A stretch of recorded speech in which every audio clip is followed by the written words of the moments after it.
Salut à tous, puisqu'on est entre nous, j'ai un petit truc à vous avouer. J'aime pas trop le foot. Alors j'ai rien contre les gens qui regardent le foot, hein, ou qui pratiquent le foot, mais moi ça m'a toujours un peu saoulé comme sport. Par contre, j'ai suivi avec attention les résultats de l'Euro en 2016, où la France a perdu contre le Portugal. Pourquoi? Eh ben parce qu'il y a un mythe tenace en économie sur les victoires sportives. Il paraît que quand un pays gagne un événement sportif d'envergure, comme l'Euro, dans un sport populaire et fédérateur, comme le foot, eh bien ce pays vainqueur voit sa croissance stimulée. Une étude de Soxernomics, réalisée en 2006 par la banque ABN AMRO, affirme d'ailleurs qu'un pays vainqueur d'une Coupe du Monde voit sa croissance en moyenne stimulée à hauteur de 0,7%. Alors, est-ce un mythe ou une réalité? C'est ce qu'on va essayer de voir dans cette vidéo. Et en plus, c'est pas trop mal parce que ça va nous permettre de voir pourquoi le PIB d'un pays croît. Ce qui est important à l'heure où les dirigeants ont les yeux rivés sur cet indicateur.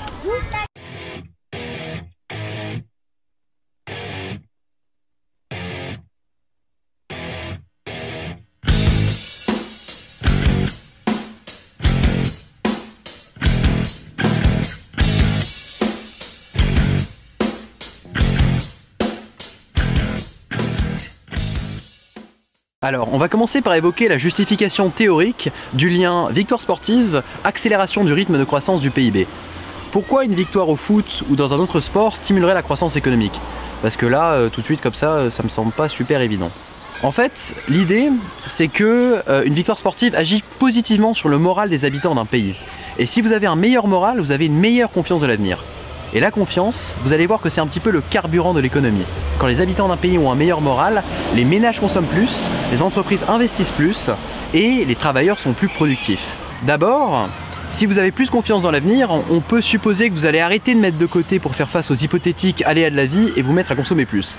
En langage économique, on dit que vous réduisez le montant de votre épargne de précaution pour augmenter votre proportion moyenne à consommer.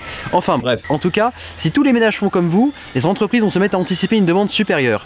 Elles vont donc produire plus. Et plus de production, c'est plus de croissance. Mais c'est pas fini. Il va se produire ce qu'on appelle un effet multiplicateur. Ça a l'air compliqué comme ça, mais ça l'est pas du tout. Pour produire plus, il faut embaucher plus. À leur tour, les salariés embauchés vont se mettre à consommer, ce qui va à nouveau augmenter la production et donc le niveau d'emploi. Et du coup, ça fait un cercle vertueux par lequel l'augmentation de la demande stimule l'augmentation de la production, et ainsi de suite. Mais tenez-vous bien, accrochez-vous à vos slips, ce n'est pas la seule vertu supposée d'une victoire sportive. On peut aussi imaginer qu'une victoire sportive stimule l'investissement. Par exemple, imaginez que vous soyez un entrepreneur. Certains économistes pensent que l'investissement a une composante psychologique. Du coup, concrètement, ça veut dire que voilà, si vous êtes entrepreneur et que vous avez le moral, vous allez vous dire que c'est peut-être le moment d'investir après tout, notamment parce que vous anticipez une demande supérieure. Parallèlement, la hausse de la demande de consommation induite par la victoire sportive pourrait aussi stimuler l'investissement. Par exemple, dans votre entreprise, si vous recevez plus de demandes, au bout d'un moment, vous n'allez plus réussir à produire assez pour répondre à cette demande. On dit que vos capacités de production saturent. Du coup, vous allez devoir acquérir du nouveau capital productif. Donc par exemple, acheter de nouveaux bâtiments, de nouvelles machines, de nouveaux ordinateurs. L'investissement, c'est ça. Et c'est juste la composante de la demande globale la plus importante dans un monde mondialisé. Et franchement, je pèse mes mots. D'abord parce que quand une entreprise investit, elle crée de la demande pour l'entreprise qui fabrique le capital productif. Et du coup, le même cercle vertueux demande-production se met en place, blablabla, enfin vous commencez à connaître les bails comme on vient de dire. Mais surtout, quand une entreprise investit, eh bien, elle gagne en compétitivité. Plus de compétitivité, ça veut dire que les Français consomment plus français, aussi que les étrangers consomment plus français. Du coup, ça stimule la production nationale et donc la croissance. Quand la consommation, l'investissement ou n'importe quel autre composant de la demande globale s'accroît, les économistes emploient un terme punchy. Ils appellent ça un choc de demande positif. Mais une victoire sportive peut aussi générer un choc d'offre positif, c'est-à-dire une baisse généralisée des coûts de production dans l'économie. Et là aussi, ça serait la joie, la gaudriole pour l'économie française.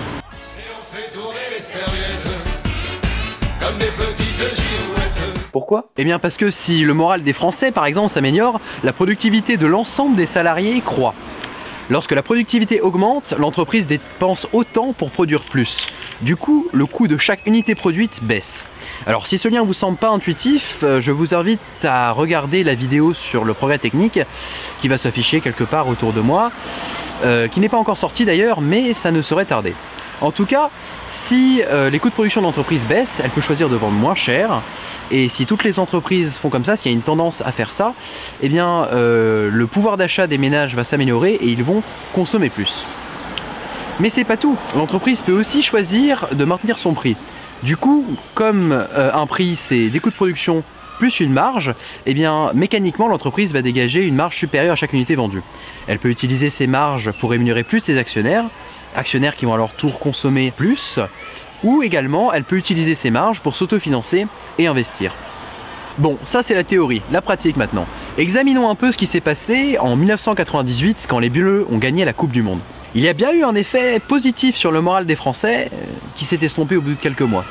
Difficile d'imaginer dans ces conditions que les effets sur le moral des Français aient été assez durables pour engendrer quoi que ce soit. En plus, en 1998, le trimestre qui a vu la victoire des Bleus est aussi celui où le PIB français a le moins progressé de l'année. L'exemple de 1998 en France ne semble donc pas très probant. Mais ça n'est qu'un exemple. Quid de l'étude de la banque dont je vous ai parlé en introduction? Alors vous le savez, ou vous le savez peut-être pas, mais je vous le dis, j'essaie dans mes vidéos d'être nuancé, neutre, de montrer les choses sous plusieurs perspectives. Sauf que là, il suffit d'examiner la méthodologie de l'étude pour se rendre compte qu'elle ne vaut pas un clou. L'étude a comparé la croissance des pays vainqueurs du Coupe du Monde avant l'année de leur victoire, puis les a comparés avec la croissance qu'ils ont connue l'année juste après leur victoire ou l'année de leur victoire. Et elle a constaté une différence de 0,7 points en moyenne. Sauf qu'une victoire sportive n'est pas du tout le seul facteur susceptible de faire varier la croissance du PIB. Qu'est-ce qui nous dit que le PIB de ces pays n'aurait pas cru dans les mêmes proportions s'il n'y avait pas eu de victoire sportive? Dans ces conditions, l'étude n'a donc pas beaucoup d'intérêt. Pour l'instant, aucune étude empirique n'a démontré un lien convaincant entre victoire sportive et accélération du taux de croissance. Mais, l'histoire est la science des choses qui ne se répètent pas, comme le disait si bien Paul Valéry. Ça n'est pas parce que dans le passé, on n'a pas observé une relation entre deux événements qu'il en sera toujours ainsi. Du coup, comment on fait pour prédire les comportements des gens sans recourir à l'analyse des faits passés comme on l'a fait avant? Eh bien, la plupart des économistes pensent qu'il est utile de recourir à des modèles simplifiés pour expliquer le comportement des gens, à des idéotypes. Et là, devinez quoi? Vous allez comprendre que l'économie est une science sociale parce que les économistes ne sont pas du tout d'accord sur quel modèle employer pour anticiper le comportement des gens.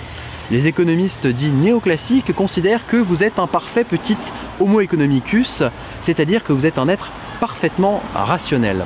Concrètement, ça veut dire que vous n'allez faire varier votre consommation uniquement qu'en fonction des variations de votre revenu ou du niveau général des prix. Quand je dis les économistes néoclassiques pensent que vous êtes un parfait petit homo economicus, c'est faux.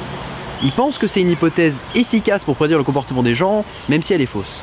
Les économistes keynésiens pensent au contraire que les choix des agents ont une origine psychologique. Le moral des agents peut engendrer expansion et récession. Alors, vous l'aurez compris, l'idée qu'une victoire au foot puisse influencer une victoire sportive est plutôt un postulat keynésien qu'un postulat néoclassique.